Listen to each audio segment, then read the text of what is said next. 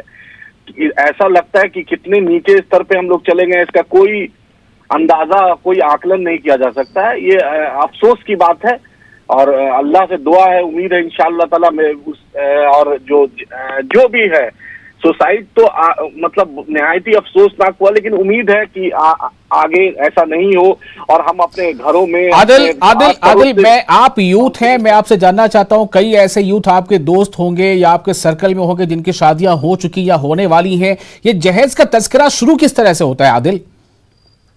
میں یہ نہیں کہہ رہا ہوں کہ سب کے سب نے جہیز کی باتیں کی ہوں گی, لیکن اگر کسی ایک نے بھی کی ہوں گی تو کس طرح سے شروع ہوتا ہے تذکرہ؟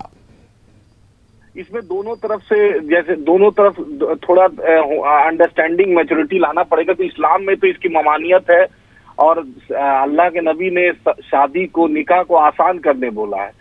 تو مجھے لگتا ہے کہ مسجد کے ممبروں سے جو اس سے زیادہ اثر ہوگا, کیونکہ وہاں سے جو ہمارے علماء حضرات اگر اس پر تھوڑا توجہ دے, پولیٹیکل لوگ بھی یا سوشل کی اس شادیوں میں نہیں جائیں یا علماء حضرات اگر پہل کرے تھی اس کا نکاح نہیں کرائے, اگر ان کو ذرا سا بھی بھنک لگی تو کچھ ایسا لگے گا تو کچھ سوشل ریفارم آ سکتا ہے.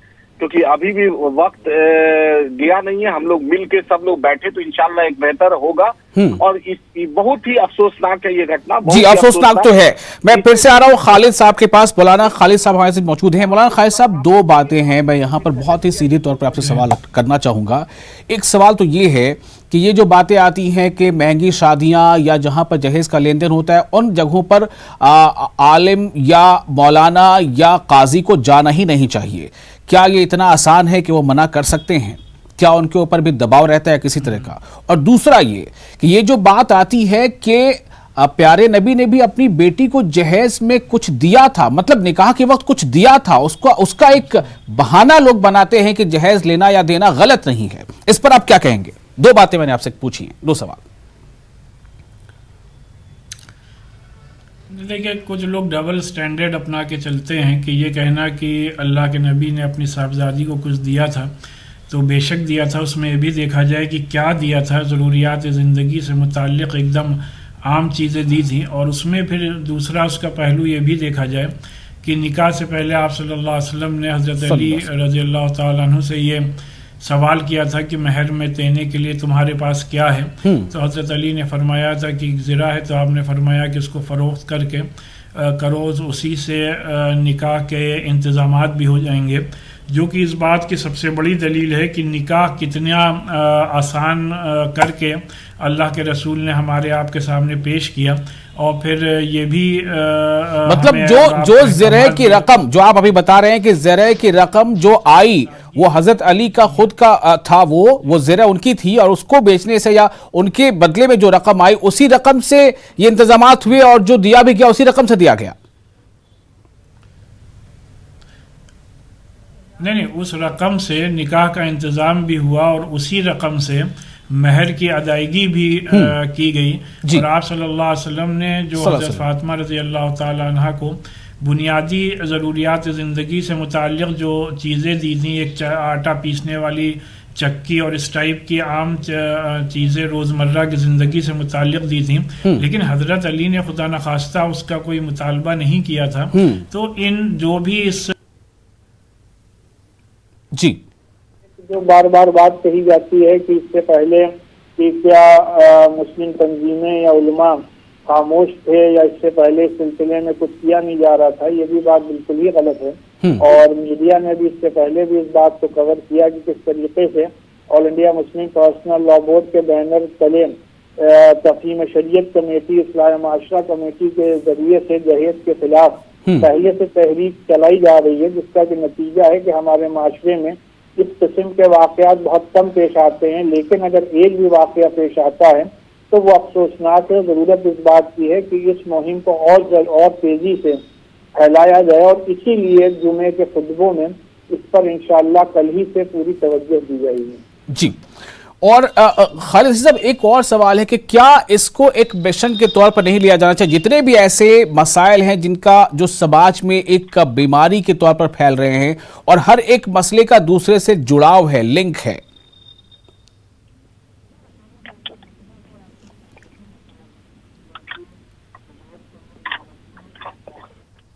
جی نہایت نقصان دہ ہیں.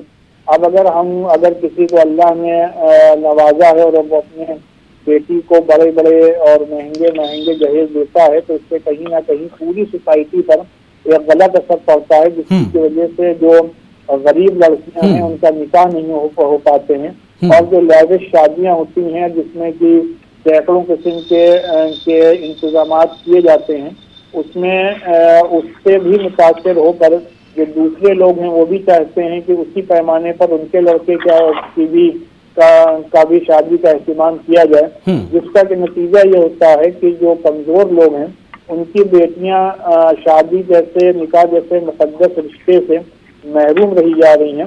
تو اس وجہ سے اس سلسلے میں آلریڈی پرسنل لا بورڈ کی طرف سے پہلے سے مہم چل رہی ہے, لیکن ہاں یہ اس بات کی ضرورت ضرور اب محسوس کی جا رہی ہے, خاص کر اس واقعے کے بعد, کہ اس تحریک کو اور بھی زور شور کے ساتھ آگے بڑھایا جائے. چلیے, وقت کی کمی ہے. بہت بہت شکریہ آپ تمام لوگوں کا اس خاص اور حساس موضوع پر اپنا وقت دینے کے لیے. تو جیسا ابھی خالد صاحب نے بھی کہا ہے کہ سماج کا جو بااثر طبقہ ہوتا ہے, جو صاحب ثروت لوگ ہوتے ہیں, انہیں بھی اپنے عمل پر غور کرنا چاہیے کہ ان کے عمل سے یا ان کے عمل کی وجہ کر کہیں سماج کے جو بڑا طبقہ ہے اس پر اس کا ایک کوئی منفی اثر تو نہیں پڑ رہا ہے. یہ بہت ضروری ہے. ہم امید کرتے ہیں کہ عائشہ کے اقدام سے جو پیغام ملنا چاہیے تھا, نہ صرف یہ کہ وہ پیغام پہنچے گا عام عوام تک, بلکہ اس پر عمل آوری بھی ہوگی. بہت شکریہ, مجھے دیجیے اجازت. آداب.